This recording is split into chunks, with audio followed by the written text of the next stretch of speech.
Jane Eyre is a novel by Charlotte Brontë, first published in 1847. The story follows the life of a young orphan girl named Jane Eyre. Jane is raised by her cruel aunt and cousins after her parents' death until she is sent away to a boarding school called Lowood. There, she befriends a girl named Helen Burns who dies tragically due to illness.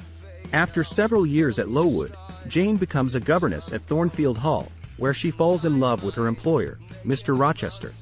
However, their relationship is complicated by the revelation that Mr. Rochester is already married and that his wife is kept hidden in the attic.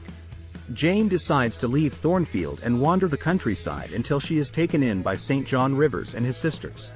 St. John discovers that Jane is actually the long-lost daughter of his uncle and offers to marry her and take her with him to India as a missionary.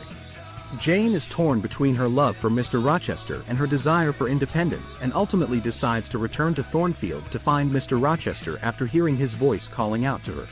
She finds Thornfield burned down by Bertha, Mr. Rochester's insane wife who died in the fire.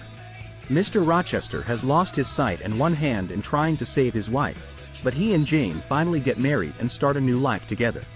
The novel ends with Jane narrating how happy she is to have found a true home and family with Mr. Rochester.